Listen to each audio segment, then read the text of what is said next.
Bonjour tout le monde, bienvenue à cette nouvelle saison qui est encore sous la chaleur de l'été. On ne peut pas croire qu'on s'en va tranquillement vers l'automne, mais c'est ça la réalité.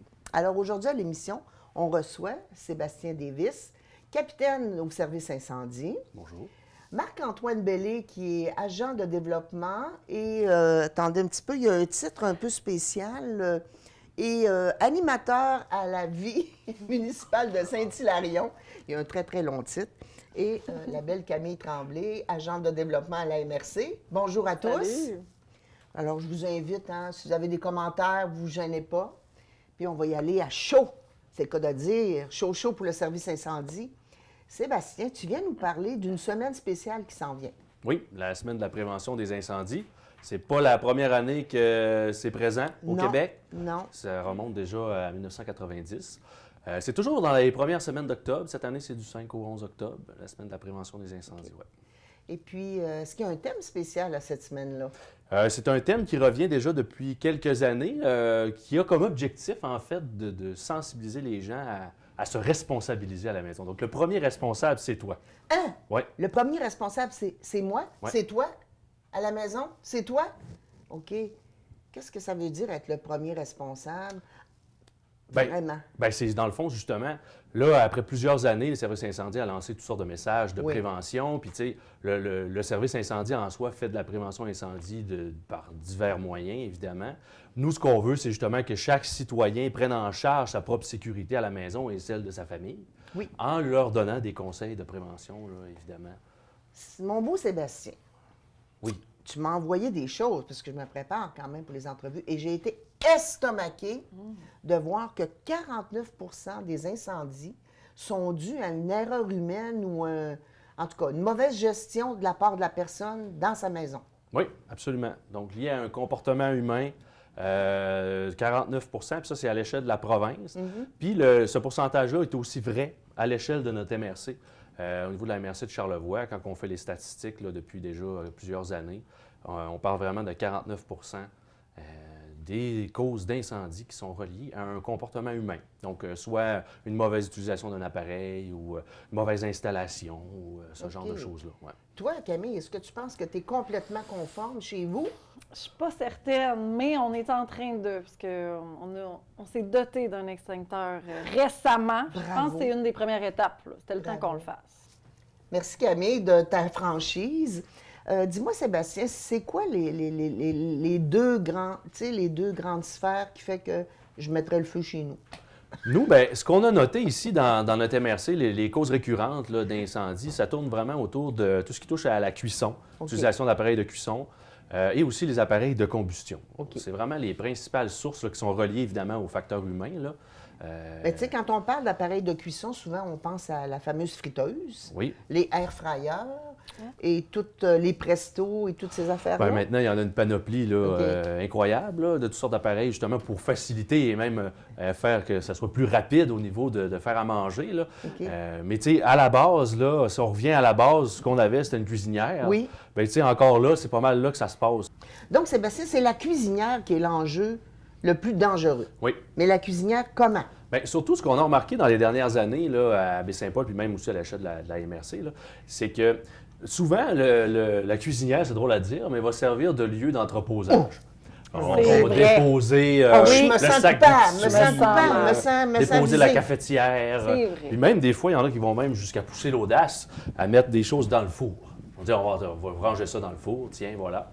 Alors lorsqu'on arrive pour utiliser la cuisinière à ce moment-là, bien, des fois, on va ouvrir le mauvais rond sur lequel, par exemple, on aurait mis la cafetière en plastique. Oui.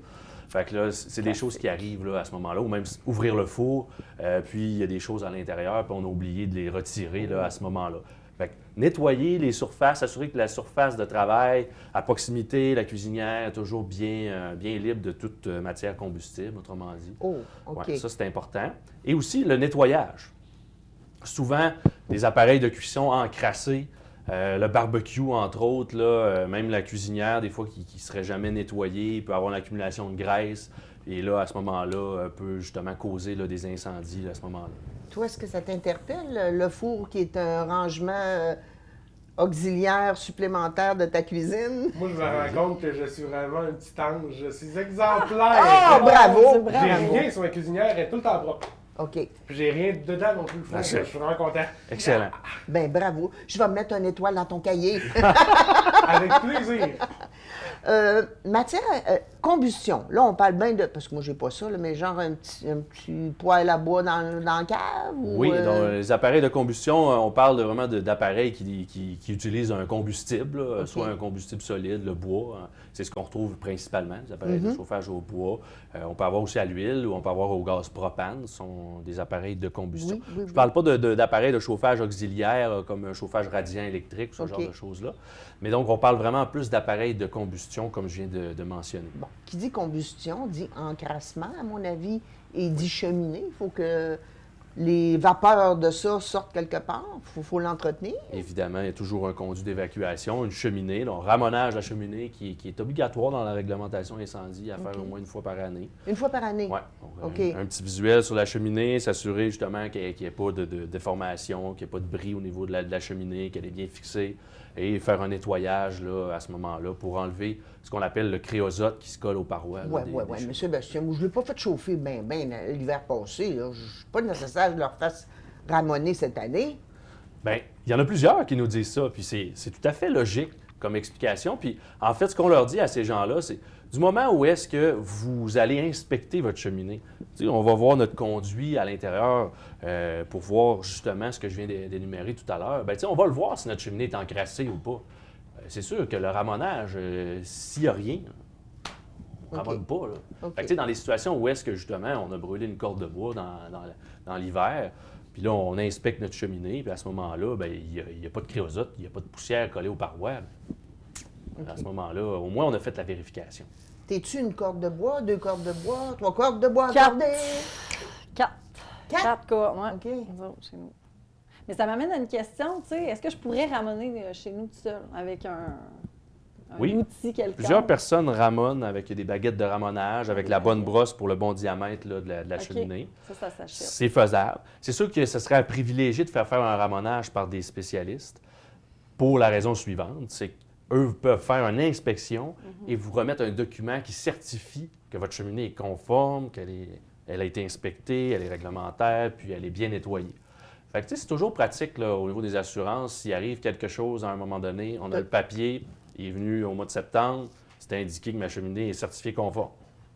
Fait que là, il arrive quelque chose après ça, bien, on dit « Ah, OK ».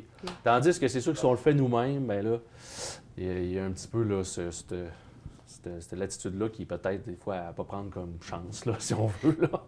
Toi, tu parlais d'instincteur tantôt, parce qu'on jase tout le temps avant, Ben après, oui. pendant, puis tout le kit.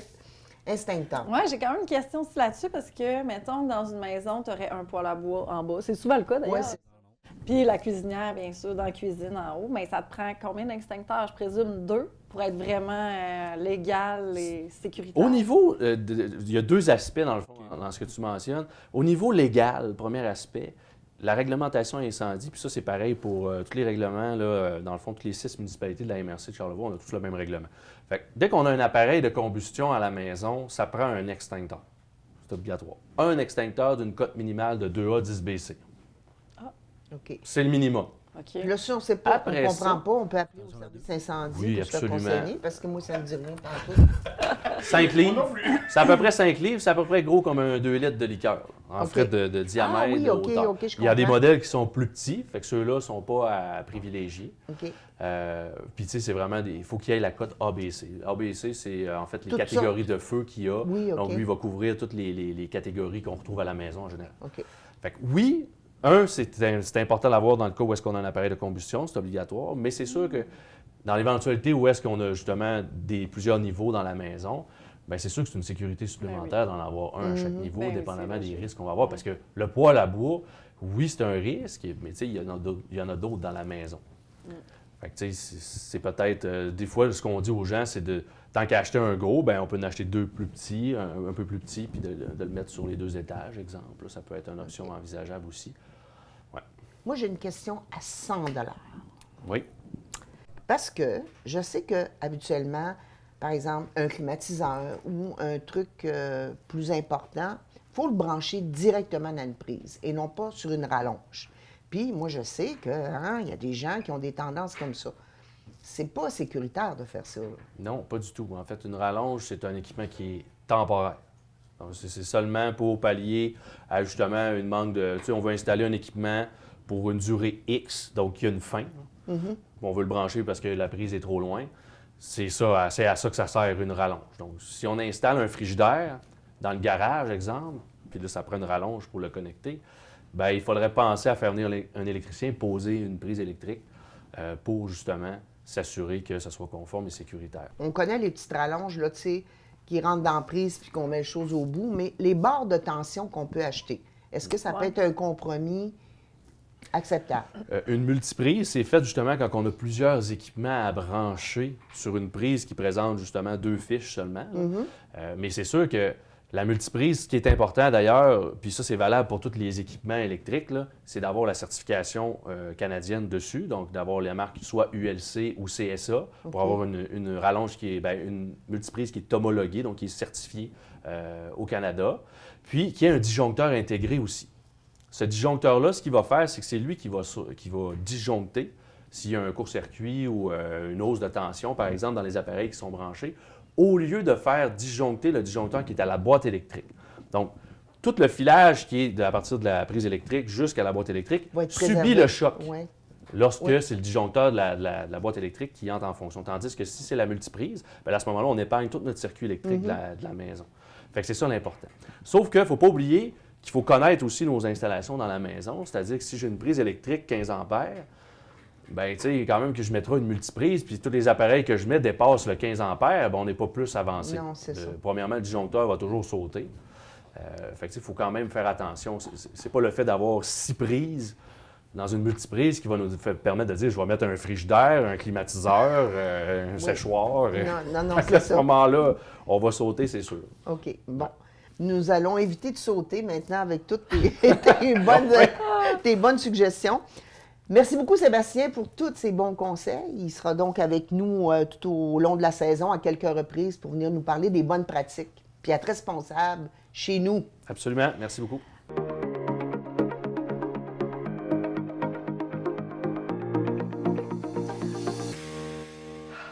Cette semaine, on a Grenouille Zénitude avec nous. Et quoi de plus zénitude que de se mettre la main dans la terre, de potager, de faire pousser ses légumes ou ses fleurs. Et nous accueillons un jeune homme exceptionnel, Simon Blais, potager de Maison Mère, coordonnateur. Merci de me recevoir. Ça me fait plaisir. Simon, qu'est-ce qui t'a amené à t'intéresser à tout ce qui est potager ou ce qui est nature, arbres fruitiers? En fait, cet intérêt-là part d'assez loin. Moi, pour faire une histoire courte, j'ai grandi dans l'est de Montréal, où l'est de Montréal, c'est un peu une courte pointe de forêts anciennes, de marécages luxuriants et de zones industrielles lourdement contaminées. Oui. Donc, j'ai eu la chance, quand j'étais petit, de voir de la belle nature, mais de voir aussi l'envers de la médaille. Donc, assez jeune, j'ai développé une attirance pour la beauté de la nature, pour les jardins qu'il y avait dans les cours, les Italiens à Montréal avec les figuiers, tout ça. C'est que j'ai pas mal toujours aimé ça. Puis je me suis naturellement enligné dans ce type de métier-là dans ma vie professionnelle par la suite en horticulture, en arboriculture, puis maintenant en gestion de projet. Mais ça fait partie de mon identité depuis probablement la préadolescence. Tu as atterri dans Charlevoix il y a quelques années? Oui, je suis arrivé pour faire un stage justement en arboriculture en 2010. Ça fait déjà une quinzaine d'années que je suis installé dans Charlevoix. J'ai construit ma maison, fondé ma famille et tout ça. Donc, je suis maintenant un Charlevoisien bien profond. Bien les enraciné. racines sont bien dans la terre. Absolument. Simon, parle-nous du potager. C'est un projet qui s'est venu assez tôt se coller avec, je dirais, le projet de Maison Mère à l'époque où la Ville a acheté l'espace conventuel des Sœurs. C'est quoi exactement? Puis quel lien qu'il y a encore avec les petites franciscaines? En fait, l'idée initiale du potager a été lancée par l'Université Laval en 2020. Donc, au départ, c'était le professeur Étienne Berthold à l'université, au département de géographie, qui, lui, s'intéressait beaucoup aux communautés religieuses et particulièrement à leur patrimoine social. Donc, il y a eu comme idée de faire un laboratoire vivant, qui est une infrastructure de recherche in situ, pour essayer de voir de nos jours comment se traduit l'héritage social des Petites franciscaines de Marie qui, à l'époque, sur les terrains ici, faisait de la valorisation personnelle de personnes qui avaient des déficiences intellectuelles, faisait de l'éducation, faisait des soins de santé holistique par le travail au champ et tout ça, puis cultivait évidemment des grands terrains. Donc, de nos jours, ce patrimoine social-là, ça se traduit comment au 21e siècle?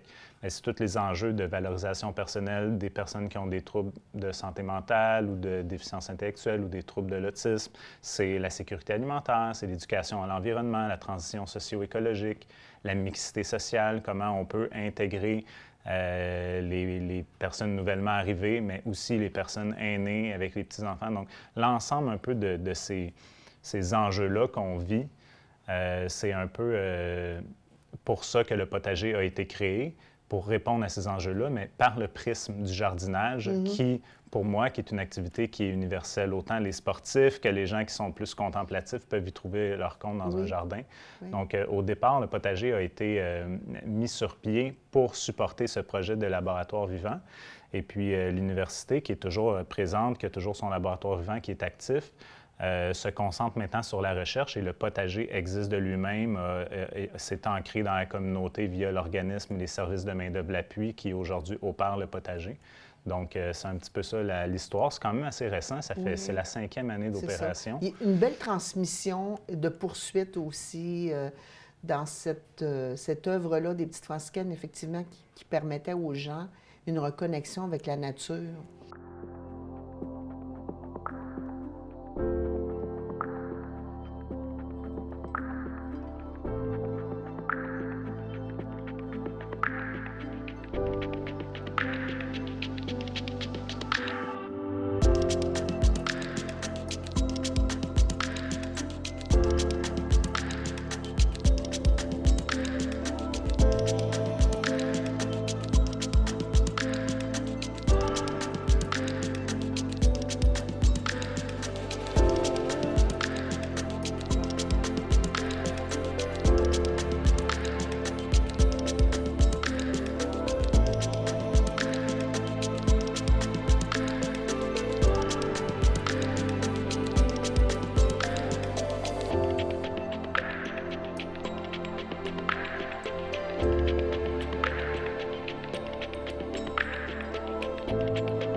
Là, je sais, ce qui est merveilleux, c'est que tu parlais, tu sais,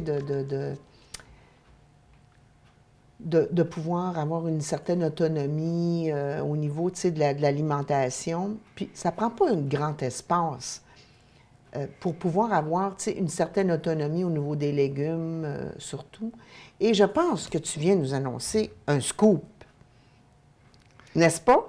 Ou je te tire les verres du nez un peu? Il y aura beaucoup de scoops cette année au potager. Oui. C'est la bonne nouvelle dans tout ça, mais effectivement, le jardin grandit et avec sa présence de plus en plus marquée dans la communauté, effectivement, il y a plusieurs personnes qui vont pouvoir bénéficier du terrain parce que c'est une demande qu'on avait reçue depuis plusieurs années que les gens voulaient avoir un jardin communautaire parce que ça fait plusieurs décennies qu'il n'y a pas de jardin communautaire actif à Baie-Saint-Paul. Donc, on a décidé de créer des parcelles de jardinage communautaire, une trentaine de parcelles, donc grosso modo environ une 50aine de personnes qui vont pouvoir venir s'impliquer et cultiver leurs petites parcelles. C'est sûr que quand on parle d'autonomie alimentaire, dans une année complète, une famille va manger quand même beaucoup de légumes et puis être en autarcie, donc produire 100 des légumes qu'on consomme, c'est quand même un gros travail. Oui, oui, oui. Mais ne serait-ce que pour l'aspect psychologique, le bien-être de cultiver nos légumes, d'avoir accès à un aliment qui est frais, qui est nutritif, qui pousse à Fraîchement cueilli, mangé immédiatement. Juste ça apporte quand même son lot de bienfaits.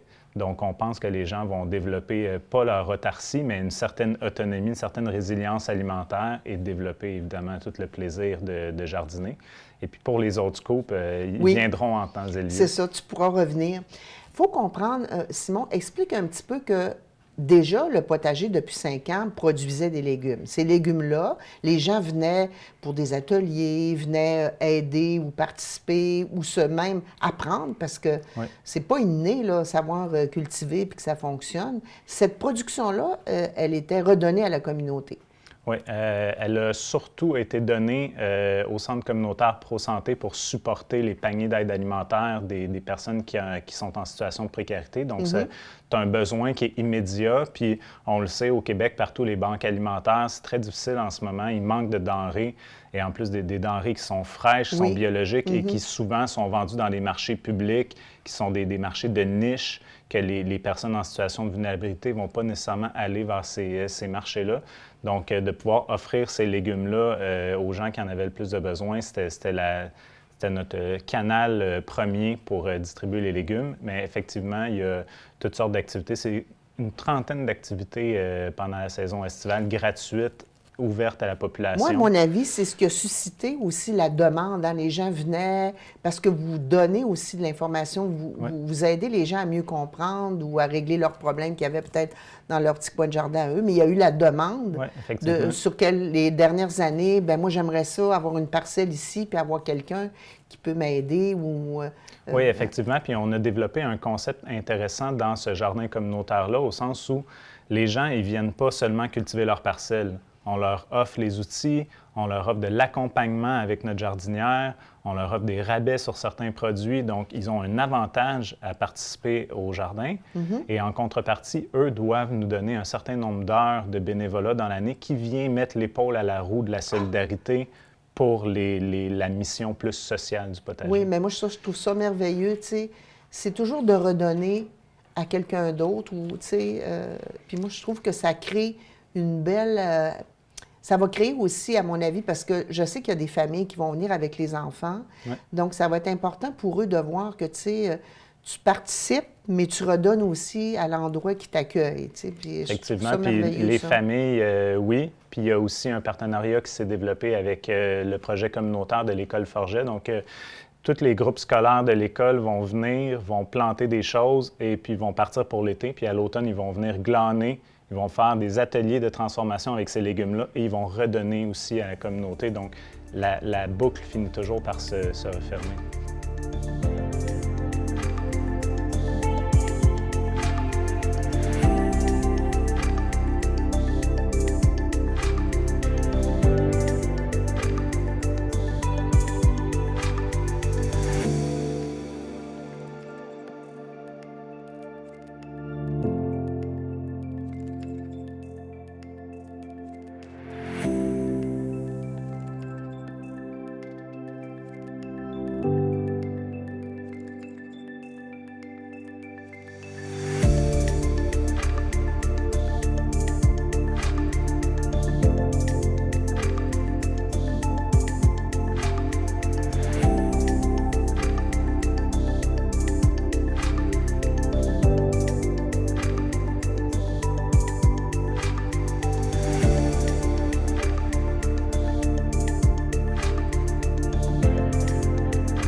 Je sais que ça fait partie de tes valeurs profondes en plus de ça, parce que je te côtoie, puis je sais que c'est important pour toi, cette espèce de roue et d'engrenage-là qui va prendre de l'ampleur. Bon, alors, que peux-tu nous dire Au niveau, là, on parle de jardin, c'est-à-dire des fruits, des légumes, mais les fruits. Est-ce qu'il va y avoir quelque chose de spécial qui va tourner autour de ce volet-là?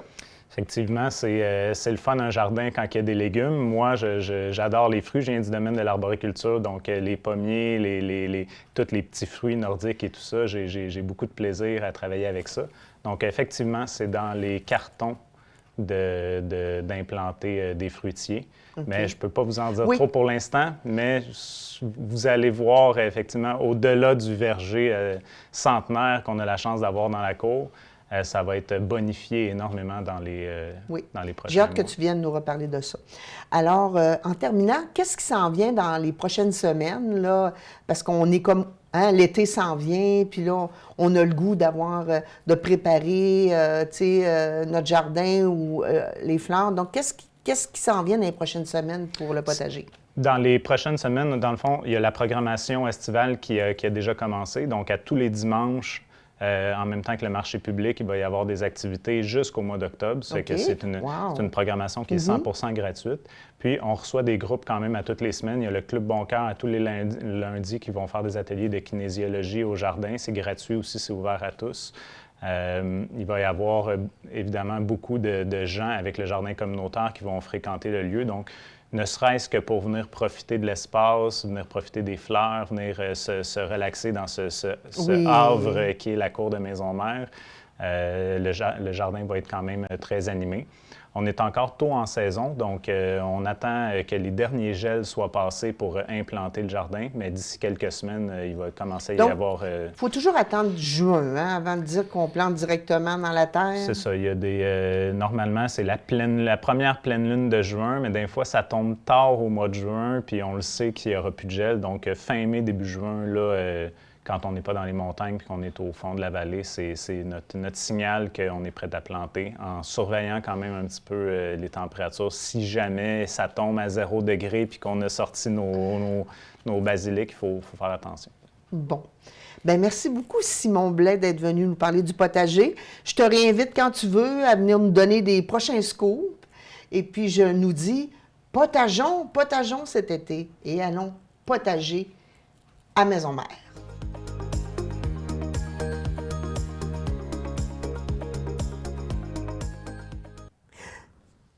Ce que je tiens dans mes mains. C'est très précieux parce que c'est déjà épuisé, Christian, c'est incroyable. Absolument. Dès le lancement qu'on a fait à l'île aux Coudes, on a épuisé le numéro. Alors, vous avez la dernière copie qu'on a dans nos bureaux. Puis là, j'attends justement la livraison. On fait une réédition, on fait 300 copies supplémentaires. Alors, c'est déjà, dès le départ, un beau succès. C'est le numéro 111-112 de la Revue d'histoire de Charlevoix qui s'appelle « D'autres regards sur l'île aux Coudes ». Alors, on connaît Alexis Mailloux, qui est l'historien de l'île aux Coudes, qui a écrit vers 1879. On connaît Pierre Perrault, évidemment, les films sur les voitures d'eau et tout ça. Là, on a tout un nouveau volet de l'histoire de l'île aux Coudes. Alors, ça démontre, ce numéro-là, qu'on peut toujours parler de nouvelles choses sur un sujet comme l'île aux Coudes. Alors, tout à l'heure, on avait, évidemment... À Petite-Rivière-Sainte-Foy, les gens s'appellent les Anguilles. À l'île aux Coudes, c'est les Marsouins. Alors, on présente l'histoire, des volets de l'histoire des Marsouins qu'on ne connaissait pas auparavant. Puis, qu'est-ce qui vous a donné le goût de faire une autre édition sur l'île? Alors, on avait fait un numéro, c'était le numéro 19. Là, on est rendu au 111. Et puis, Pierre Perrault, c'est 27. Alors, on s'est dit, c'est une belle occasion de reparler de l'île aux Coudes. Mais l'élément central, c'est un livre, c'est une maîtrise de Jean Simon qui a été faite en 1946. Jean Simon, c'était un urbaniste, un sociologue. Et il a fait une enquête de terrain à l'île aux Coudes en 1946. Et on s'est dit, bon, ça serait intéressant de publier ça. De quelle manière? Alors, on a fait une approche avec Pascal Huot, qui est un ethnologue, alors qui a fait un travail de synthèse, de synthétiser. Et ce qui est intéressant, c'est que Jean Simon est allé vraiment sur place en 1946. Il a fait le tour de l'île, il est allé voir les curés, il est allé voir les gens. Alors, on a un tour d'horizon, on a la vie sociale, la vie culturelle, la vie économique. Alors, le magasin général, c'est Pierre Boudreau. On est sur place, on a la composition, on sait comment les gens vivent, les familles. Alors, c'est le texte de Pascal Huot qui fait une vingtaine de pages, qui aurait pu faire l'objet d'un livre. Alors, ça témoigne de ce qu'était l'île aux Coudes en 1946. Alors, on se dit en 1946, c'était une île qui était un petit peu isolée du monde. On se rend compte que c'est un milieu qui était très moderne. Hein. Les gens, déjà, allaient travailler à Montréal comme débardeurs. Alors, on allait à vivre à Montréal pendant l'hiver.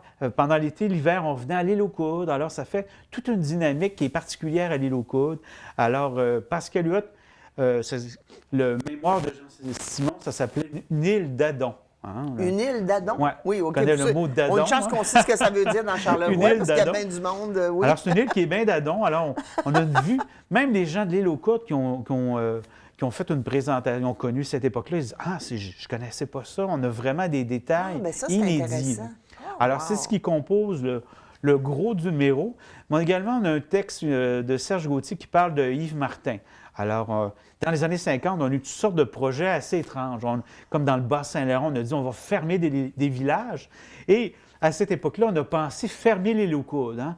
On a utilisé le mot un dépeuplement rationnel de l'île aux Coudres. Non. On disait ça coûte rien. Ça coûte trop cher, hein, cette place-là. L'économie est tergiverse, le cabotage va mal, l'agriculture va mal, le tourisme non plus. Alors, tous les secteurs d'activité qui fleurissent aujourd'hui, c'est ça qui est un peu drôle en lisant cet article-là. Le cabotage, maintenant, c'est Industrie Océan Oui. qui s'est développé avec ça. L'agriculture, bon, les vergers pédennaux. Et le tourisme, bon, évidemment, qui s'est développé à l'île aux Coudres. Écoute, Alors, dans les années 50, on a pensé fermer l'île aux Coudres. On dit, ça coûte trop cher. Alors, on aurait perdu quelque chose. Alors, c'est un texte qui est très intéressant. Puis moi, je présente également... Évidemment, on parlait des quelques noms de famille, les Tremblay, les Bouchard. Alors, on a des ancêtres quand même, comme mon ancêtre Harvey. Oui. Alors, moi, je fais une analyse de l'Harvey dénombrement de 1738. On a le nom des premiers habitants de l'île aux Coudres, la localisation de leurs terres, et puis qu'est-ce qu'ils faisaient comme pratique. Là. Alors, les gens qui font de la généalogie, les Tremblay, les Dufour, les Harvey. Alors, vous savez à quel endroit était située la terre de votre ancêtre. Évidemment, ça a essaimé par la suite vers la Malbaie, vers le Saguenay-Lac-Saint-Jean. Alors, il y a toute une présentation. Et il y a également des textes de Normand Perron qui présentent l'histoire des pommes de terre et des pommes, hein, qui sont vraiment des éléments très spécifiques de l'île aux Coudres. Oui. Alors, on a lancé ça dernièrement au moulin de l'île aux Coudres. 14 et 15 octobre, ça a fait un tabac, Exactement. puisque toute l'édition au complet a été vendue. Absolument. Puis évidemment, on attend les prochains numéros d'ici à demain. Bientôt. Alors, on va pouvoir faire une livraison à l'île aux Coudres. Alors, les gens vont pouvoir avoir cette copie-là parce que c'est vraiment une pièce unique. Je pense que les gens qui aiment lire, il y a une belle lecture pendant l'automne et l'hiver. Là. Je les invite à se procurer là. OK. Combien ça coûte, cette revue-là? Celui-là, il est à 20 $. OK. Alors, c'est un plus gros numéro double, il y a 52 pages. Mm-hmm. Alors, on peut l'acheter directement sur la page de la Société d'Histoire, www.shistoire-charlevoix.com. Alors, vous pouvez commander votre copie et puis vous devez avoir une livraison à la maison. Également, à la librairie Baie-Saint-Paul, à Baie-Saint-Paul, on va avoir quelques copies bientôt. Je vois à l'endos aussi de la revue qu'il y a des livres. Oui, il y a absolument. quelques livres que Alors, tu nous as apportés d'ailleurs. Absolument. On a le capitaine Marc Harvey qui est encore le capitaine pendant l'été sur le Trans-Saint-Laurent qui fait le lien entre Saint-Siméon et Rivière-du-Loup. Okay. Alors, il est originaire de l'île aux Coudres et il nous fait l'histoire de l'île aux Coudres. Ça se passe même à l'île aux Coudres. C'est une belle photographie. On voit la traversée en canot l'hiver. Mais comme je lui disais à Marc Harvey, votre description est très bonne, mais ça ne donne pas le goût de le faire. Hein? C'était vraiment risqué. Parce qu'il raconte d'ailleurs que pendant l'hiver, un équipage, évidemment, les gens étaient déportés pour le vent. Souvent, ils arrivaient jusqu'à Petite-Rivière-Saint-François. Là. Il s'agissait d'un petit intervalle de temps et puis c'était très risqué. Alors, disons que c'était pas moins poétique, sa provision, mais c'est vraiment intéressant. Aurais-tu fait ça? Ferais-tu ça, toi, traverser de même aimerais-tu ça, vivre l'expérience? Je suis allé, par exemple, à l'île aux Coudres dernièrement. Je ne connaissais pas. Je n'étais jamais allé auparavant. Écoute, c'est tellement beau. C'est magnifique. Oui, c'est beau. C'est incroyable. C'est un endroit là, paradisiaque, carrément. Ensuite, on a également Secret de Charlevoix. On avait fait une chronique à l'époque avec Pierre Rochette sur sa page web. Et c'est des chroniques qui présentent des bâtiments anciens de Charlevoix. Et là, on dévoile un peu les secrets derrière ces bâtiments-là. On voit un bâtiment sur une rue, on se dit « Ah, peut-être ça a été un commerce à l'époque. » Alors, un petit peu des historiques. Et Secret de Charlevoix, mais c'est pas à l'île aux Coudes, là, parce que je vois que c'est plus Pointe-au-Pitre Ben, ici, il y a la un maison. petit peu tout OK. Charlevoix. Il y a OK, la maison d'accord. Leclerc, par exemple, à l'île aux Coudes. OK. C'est vraiment charlevoisien. Ensuite, moi, j'ai fait des chroniques sur Le temps d'une paix, évidemment, un téléroman qui est très connu des Québécois. Alors, c'est des chroniques qui présentent un peu l'aspect Charlevoix. Bon, je vais voir le moulin qu'on trouve de Siméon Desrosiers. Bon, ce moulin est situé là à tel endroit. Évidemment, le garage de Joseph Arthur, la maison de Joseph Arthur. Une présentation historique de tous ces éléments, des intrigues, des personnages. Alors, ce sont des chroniques sur le temps d'une paix. Ça permet de découvrir ou de redécouvrir des aspects qu'on ne connaît pas nécessairement derrière la caméra. Il y a un petit dernier qui sera lancé prochainement, le 15 novembre prochain. Ah oui? C'est la petite histoire de Charlevoix de Léo Simard. Alors, Léo Simard avait été un journaliste, faisait des chroniques dans le plein jour sur Charlevoix dans les années 70-80. Et en 87, il avait lancé la petite histoire de Charlevoix. Et on s'est dit que ce serait bien de faire une réédition.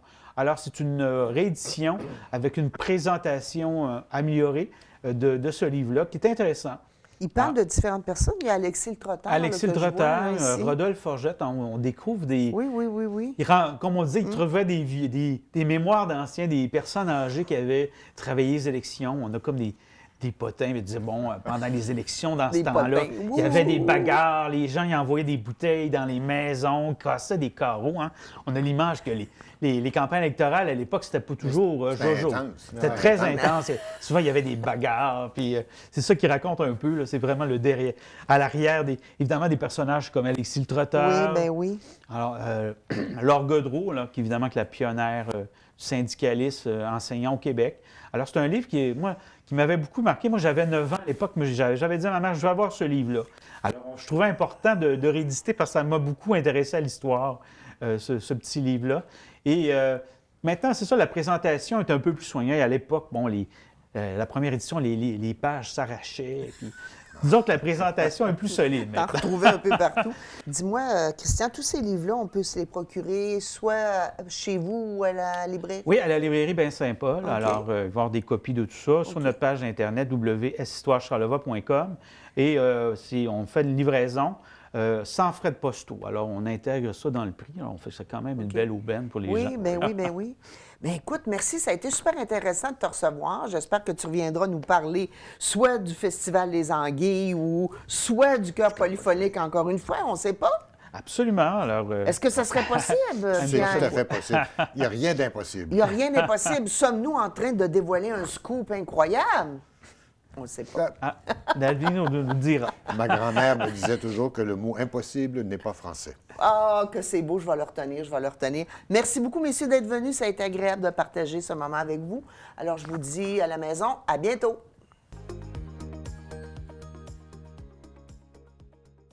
Alors, nous recevons Mélanie Pouliot de la Sûreté du Québec. Et non, je ne suis pas en état d'arrestation. N'est-ce pas, Mélanie? Non. Mélanie, Sûreté du Québec qui vient me visiter pour tout un sujet où on voit beaucoup de reportages à la télé, les fameuses fraudes. Puis là, je me suis dit, Mélanie vient me voir, c'est parce qu'il y en a dans Charlevoix. Effectivement. Donc, on n'est pas à part. Non, pas du tout. On en a eu quelques cas dans des fêtes. Donc, OK. c'est pour ça qu'on veut faire de la sensibilisation, expliquer c'est quoi les fraudes qui roulent présentement dans le secteur pour que les gens soient à l'affût et qu'ils évitent de se faire prendre le plus possible. Est-ce que les fraudes, ils sont juste téléphoniques ou le monde a le culot de venir cogner à la maison aussi? Non, effectivement, parce qu'il y a plusieurs types de fraudes. Les 3 principales qu'on a, c'est les fraudes amoureuses, bien entendu, la fraude de grands-parents. Tout à coup, mettons, moi, je me retrouverais avec un petit jeune là, qui me courtise, puis que je suis merveilleuse, puis extraordinaire, mais il aurait besoin d'argent pour ça. Effectivement, puis c'est pas nécessairement un petit jeune, ça peut être quelqu'un de votre âge là, qui... Ah, bien, OK, souvent, c'est parce que la je personne... rêvais, tu sais. C'est Je me ça. dis peut-être que ça pourrait être un petit jeune, mais bon. C'est que la personne, dans le fond, elle n'est pas vraie, là. Celle qui vous texte OK. ou vous écrit ou vous appelle, ce n'est pas une vraie personne, là, tu sais. Ça peut être via l'intelligence artificielle. Fait qu'ils vont toujours vous demander soit des sous, ils ne pourront jamais vous rencontrer, il va toujours y avoir des problèmes. C'est important de rester à l'affût. Ça ne veut pas dire que les relations amoureuses ne peuvent pas se construire via les réseaux sociaux, là. C'est pas ça qu'on dit. C'est juste que Des fois, quand ça devient trop compliqué ou qu'il y a trop de paramètres, peut-être juste se poser des Donc, questions. la personne fait un faux profil, ça peut être une photo de même pas elle-même. Exact. Puis là, elle entretient une relation avec toi, elle t'écrit, puis là, finalement, nanana. Ben, mon Dieu Oui, ou Seigneur. elle va se montrer indisponible pour la rencontre, bien souvent. OK. Elle va essayer de vous isoler de votre famille, de vous dire parle pas de ça à tes enfants, ils ne comprendront pas notre amour, des choses comme ça. Puis ils vont vous soutirer souvent soit de l'argent ou des cartes cadeaux. Parce que des fois, l'argent, ça vient avec des maximums de montants qu'on peut retirer de nos comptes. Hein? Oui, Sans OK. que les gens, à un moment donné, peut-être de votre institution bancaire, disent un instant, là, vous avez retiré beaucoup de sous, pour quelle raison? Puis ils vont vous poser des questions. Puis c'est tout à fait normal parce qu'ils veulent vous protéger. Oui, je comprends. Donc, à ce moment-là, ils vont peut-être plus aller vers des cartes cadeaux. Ils vont vous demander des cartes cadeaux. Donne-moi une carte Amazon, donne-moi une carte, peu importe là, la carte cadeau. Puis, vous n'allez pas lui donner physiquement la carte. Vous allez envoyer le numéro de la carte cadeau. Donc, juste avec ce numéro-là, eux peuvent procéder à des achats. OK. Pas besoin d'avoir la carte physique entre les mains. Mais dis-moi, Mélanie, ils sont où, ces gens-là? Ces gens-là qui vont correspondre avec vous ne sont pas nécessairement dans votre secteur où vous habitez. OK. Ils peuvent être à Montréal, Québec. C'est un réseau qui est provincial. OK. Donc, ils vont faire des petits... Ils vont essayer d'aller hameçonner les gens peut-être dans Charlevoix ou ailleurs. Puis tout dépendant de la réponse, bien, ils vont peut-être se concentrer sur un secteur donné, là. Ah oui, Oui. ouais, c'est incroyable.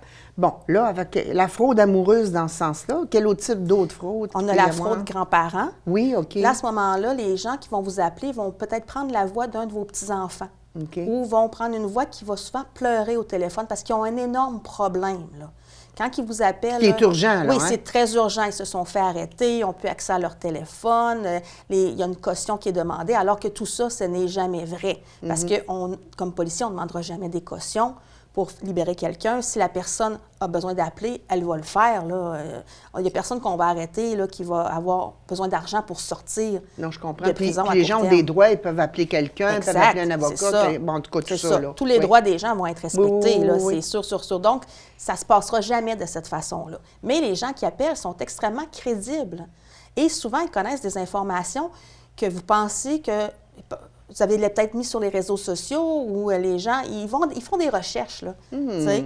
Fait qu'ils vont avoir des renseignements, puis ils vont vous demander de donner des sous à ce moment-là.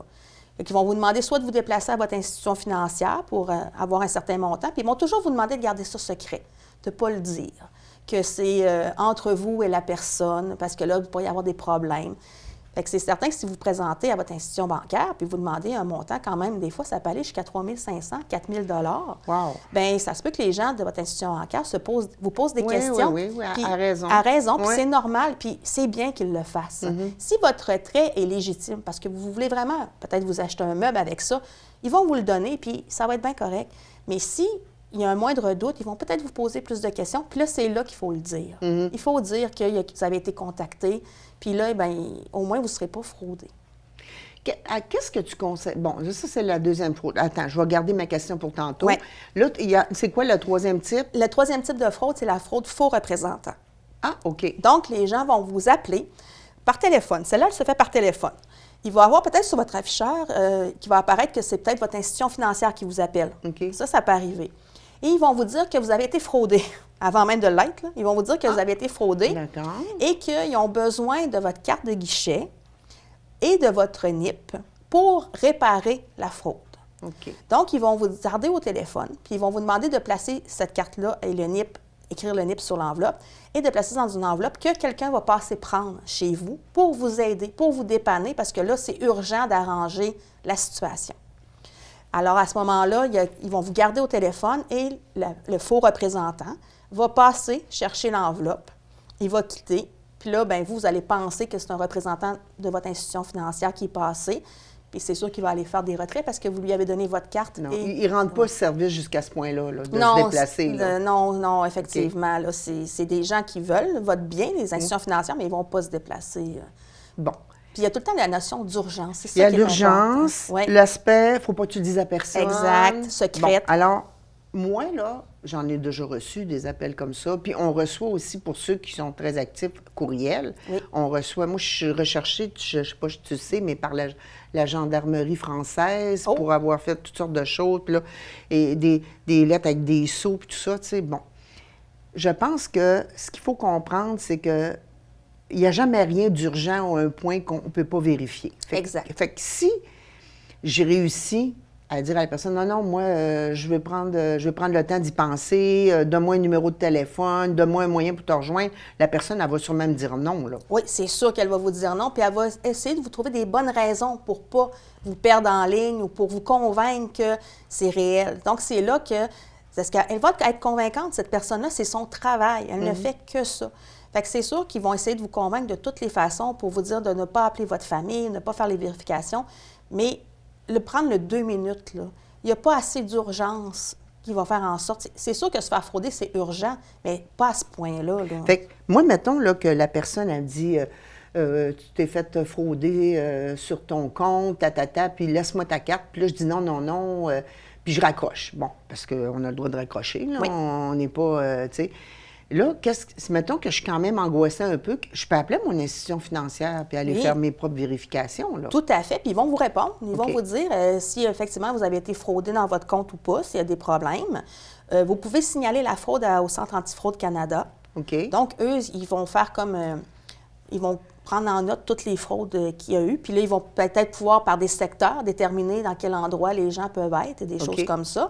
Puis aussi, si vous êtes fait frauder aussi, vous avez mis votre enveloppe, votre carte dans une enveloppe avec votre NIP, puis il y a quelqu'un qui est supposé passer, puis vous avez raccroché, bien, vous pouvez nous appeler. OK. Parce qu'à ce moment-là, on peut peut-être, avec la description du véhicule Oui, c'est ou ça. des personnes, bien, procéder à des arrestations dans ces, OK. dans ces Donc, moments-là. faut être allumé. Oui, il faut être allumé, puis il faut prendre un petit 2 minutes pour y penser, puis prendre le plus possible de détails qu'on est capable de prendre, les prendre en note, les noter. OK. Puis eux, ils vont aller dans l'urgence, mais nous, sachons qu'on n'est pas obligé d'être dans l'urgence. Prenons notre temps. C'est ça. Donc, si tu dis qu'il y a eu des fraudes, c'est qu'il y a des gens sûrement qui vous ont contacté à la Sûreté? Il y a des gens qui nous ont rapporté les fraudes, OK. qui nous ont contactés. Puis on est fiers que ces gens-là nous appellent parce qu'on ne veut pas que les gens aient un sentiment de honte quand ils se font prendre. Parce que peu importe, tous les gens peuvent se faire prendre. C'est pas une question d'intelligence, c'est pas une question de moyens financiers, ça n'a aucun rapport. Mais on ne veut pas que les gens qui se sont fait prendre soient pris avec ça puis se sentent honteux de la situation. Ça peut arriver à n'importe qui. Oui, parce que, croyez-moi, ils sont excessivement persuasifs. Oui. Ils sont choisis parce qu'ils sont des extrêmement bons manipulateurs. Puis, comme tu disais, ils font ça à temps plein. Hein? Oui. Fait qu'ils deviennent très, très bons à contourner toutes nos non, je pense pas, non, ci, non, ça. Puis là, Mané, des fois, tu deviens comme squeezé dans un coin. Puis là, tu poses un geste, on dirait que c'est plus ton intelligence qui réfléchit, c'est au niveau émotionnel qui embarque par-dessus. Donc, je pense que ce qui est important, c'est plus on va dénoncer, bien plus on évite. D'abord, on en parle, justement, tu es à mon émission pour ça. Puis, donc, on peut aussi vous appeler la Sûreté, là. Oui, effectivement. Vous pouvez nous rapporter tous les types de fraudes que vous pensez avoir subies. Puis, si vous avez des gens qui vous ont appelé, puis qui ont essayé, n'hésitez pas à nous en faire part. Nous, on est capable à ce moment-là de cibler des secteurs puis de voir. C'est pour ça que je suis ici, parce qu'on a ciblé qu'à Charlevoix, ça s'est passé plus dans une période donnée. OK. Donc là, on fait de la prévention le plus possible pour que les gens sachent que ça existe puis qu'ils sont prêts peut-être à revenir. Là, pour le moment, c'est plus calme. On va en profiter, C'est ça. mais on veut sensibiliser les gens pour pas que ça revienne. Tu sais, c'est cyclique bien souvent, là. Ils vont s'essayer pendant une période de temps, ça va fonctionner. Après ça marche moins bien. Après ça, ils vont recommencer. C'est ça. Donc, on veut vraiment là, que les gens restent toujours à l'affût, alertes, puis sensibilisés au phénomène qui peut se C'est ça. produire à n'importe Parce quel moment. qu'on va voir les reportages à Radio-Canada, à TVA, là, puis des témoignages de personnes. Tu sais, moi, je me dis, bon, ben voyons, moi, je me ferais pas prendre. Ah. Mais c'est ça. Je pense qu'il ne faut pas avoir cette attitude-là. Il faut juste avoir l'attitude que ça peut nous arriver à tous. Puis on ne sait pas dans quel moment ils vont nous téléphoner, puis dans quel moment peut-être de vulnérabilité on va être aussi pour différents événements dans notre vie. Fait que, puis j'imagine aussi qu'un grand-parent qui se fait soi-disant appeler par un petit-fils ou une petite-fille qu'il ne voit pas souvent, ou un neveu, une nièce de sa sœur ou de son frère, puis que là, c'est le cœur qui parle. Là, tu sais, la personne a dit, ben voyons, il est mal pris, puis tatata. Ben tu sais, je me dis, à un moment donné, il faut être vigilant, puis il faut avoir la petite lumière qui s'allume, Puis quand on raccroche, mais on ne se gêne pas. Si on ne sait pas trop quoi faire, on appelle la Sûreté du Québec, puis vous allez nous guider. Effectivement. Puis souvent, les gens qui vont appeler vont être en pleurs au téléphone. Fait que ils vont beaucoup chercher dans les sentiments. Puis c'est sûr qu'à ce moment-là, n'importe qui peut se faire prendre. Là, puis c'est tout à fait normal. C'est un réflexe très normal là, de se faire prendre. Parce que quand quelqu'un pleure au téléphone, on peut juste l'aider. Puis souvent, en plus, ils disent que c'est des gens de notre famille. Fait que c'est tout à fait normal. Il n'y a pas de honte à ça.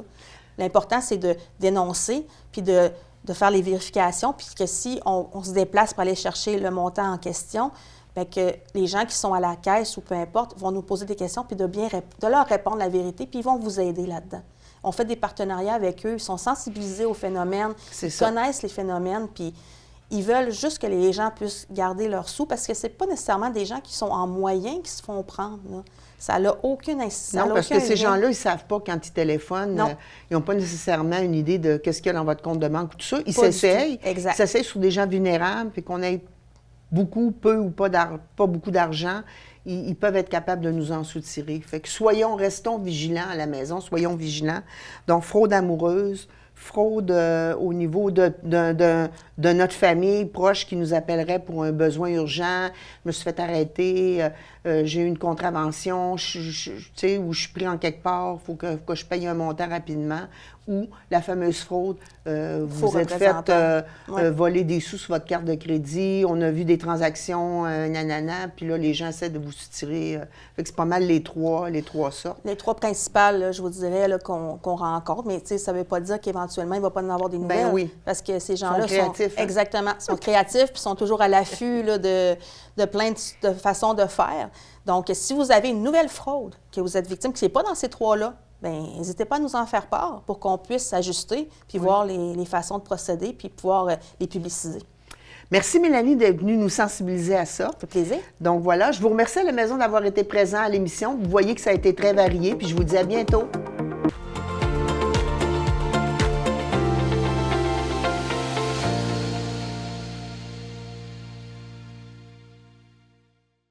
Alors, chère Camille, agente de développement économique à la MRC, tu viens nous parler d'un vélo.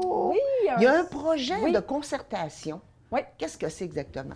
Bien oui, la MRC de Charlevoix avec la MRC de Charlevoix-Est et Tourisme Charlevoix, puis d'autres partenaires, là, bien entendu, travaillent en concertation avec l'organisme Vélo Charlevoix pour démarrer un projet plus structurant de l'offre vélo dans la région. Donc, c'est un projet qui s'appelle Charlevoix Destination Vélo.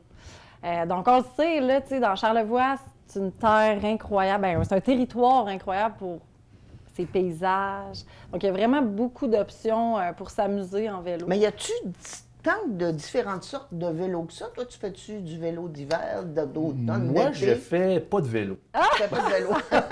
C'est un type de vélo. Toi, Marc-Antoine, tu dois en faire. J'en ai fait longtemps. OK. La dernière fois que j'en ai fait, ça n'a pas été concluant. Fallait que j'arrête d'en faire. Mais tu sais, oui, il existe quand même plusieurs sortes de vélos. Il y en Ben a oui. pas mal. Puis c'est vraiment un sport qui est populaire de plus en plus. Parce qu'on les voit dans les grandes côtes, Ben, là, tout c'est à la 138, fait. la 362. Ouais. Mais il y a d'autres formes de vélo que ça. là. Exactement. Ça, tu parles du vélo de route, Oui. qui est bien connu, puis c'est un sport vraiment bien ancré au Québec, là, puis même un peu partout. Mais notamment, depuis quelques années, on sent une popularité pour le vélo de montagne. Donc, on a plusieurs endroits qui se distinguent dans la région, là, le Massif, on a des pistes à Saint-Urbain, on en a même à Baie-Saint-Paul. Donc, il y a beaucoup de projets qui se développent au niveau vélo de montagne. On a du gravel bike, qui est comme C'est quoi ça? du vélo de gravel. Fait que c'est sur un petit peu hors route. Donc, c'est, OK. mettons, le chemin des Sœurs là, en vélo OK. ici à Baie-Saint-Paul. Ce qu'on appelle la Guernotte dans notre... Un peu sur la Guernotte, c'est ça. C'est quand même plaisant de rouler sur la Guernotte. OK. Puis, il y a de plus en plus de gens qui sont intéressés par ce genre de parcours-là. Donc, avec Vélo Charlevoix, on veut mettre en place des nouveaux parcours dans toute la région de Charlevoix pour aller voir nos paysages. Puis, tu sais, ça donne accès à des paysages différents aussi que ceux qu'on peut croiser en parcourant les routes, là, soit en voiture ou en vélo. Là. Je sais que tu es maman puis tu as des enfants. Oui. Donc, tu sais, quand tu viens avec des enfants qui ont 3 ans, 5 ans, 8 ans, tu peux pas faire tout à fait le même style de vélo. Tout à fait, c'est vrai. Donc, il y a une offre quand même dans Charlevoix. Bien, c'est ça aussi qu'on veut, que justement, tu sais, les parcours plus hors route sont plus sécuritaires pour les familles. Il y a souvent moins de côtes aussi. C'est sûr qu'il y a les pistes cyclables aussi qui restent un endroit à privilégier là, Oui, pour, oui, oui. pour les familles, là, c'est certain. Puis c'est un projet qui se veut aussi pour les familles de la région, là, évidemment. Là.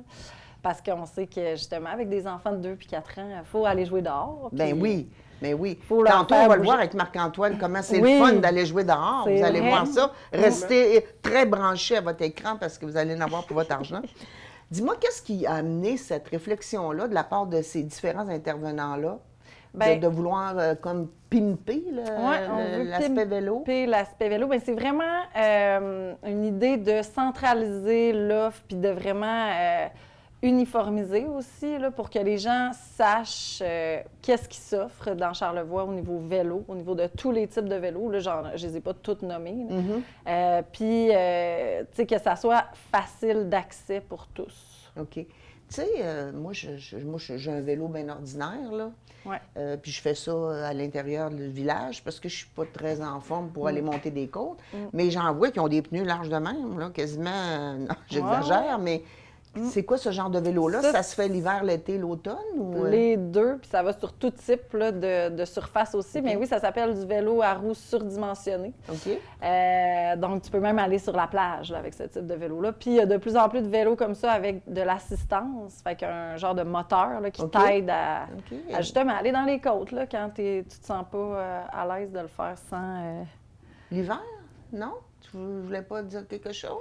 J'avais une question, en fait. OK, vas-y. Est-ce que vous allez travailler aussi sur... Est-ce que c'est juste, mettons, centraliser l'offre de vélo ou ça va être aussi tout ce qui est autour, mettons, l'hébergement, les restaurants? C'est qui peuvent avoir sur sûr! les sentiers? C'est une très bonne question. Puis effectivement, tu sais, Vélo Charlevoix veut valoriser l'offre touristique qui va à côté, là, c'est sûr, sûr, sûr. Puis tu sais, quand tu vas arriver, mettons, dans un parcours, je sais pas moi, dans le coin de Saint-Urbain, Saint-Hilarion, un petit peu plus hors route, tu sais, avec Vélo Charlevoix, on veut mettre de la sensibilisation avec des panneaux qui indiquent, tu sais, les attraits qui vont être sur le chemin.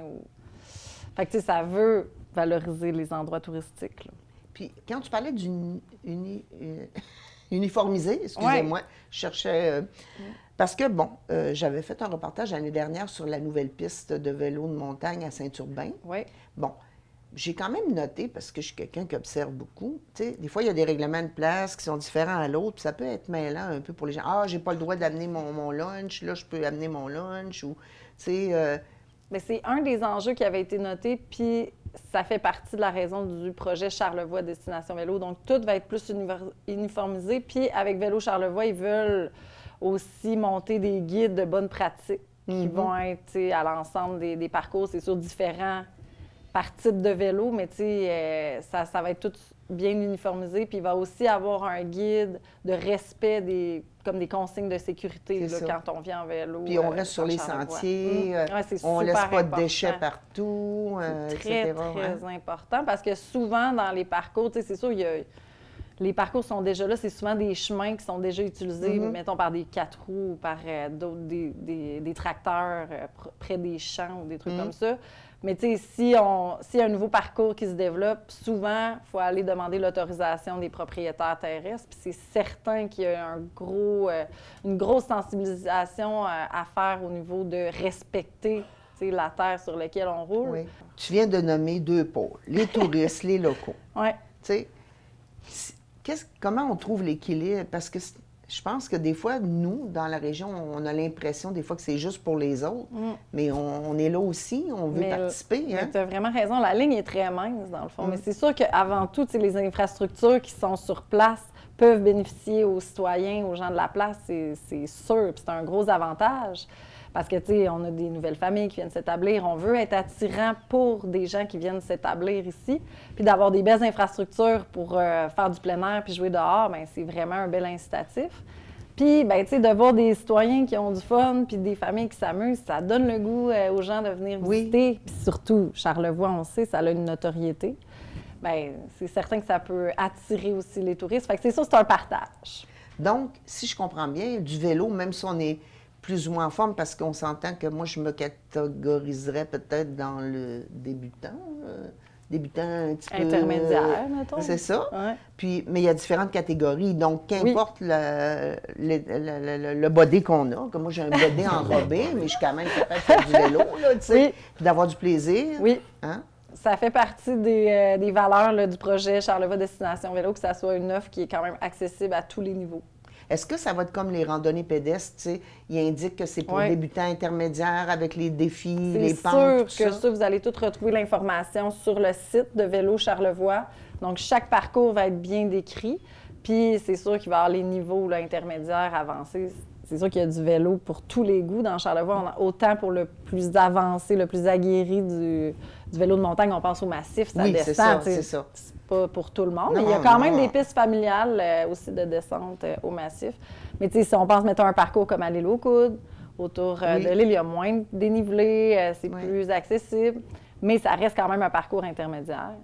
Mais tout ça va être bien décrit sur le site de Vélo Charlevoix et tous les parcours vont être... En terminant, vous donnez combien de temps pour aboutir à cette uniformisation et de la publicité, puis que ça soit clair pour tout le monde? Bien, c'est un projet qui va s'échelonner probablement sur 2 ans. Donc, c'est vraiment Vélo Charlevoix là, qui chapeaute tous les projets qui font partie de la démarche. Là. Puis, il y a beaucoup de rencontres de concertation qui se font avec tous les acteurs qui vont s'intégrer au projet. Mais on parle d'un 2 ans là, pour le mettre en place. Mais déjà, le site web est accessible avec déjà toute l'offre bien inventoriée. Donc, OK. il y en a juste d'autres à venir. Fait que- Merci Camille Ben, d'être ça fait venue. On va plaisir. peut-être se revoir au cours de la saison.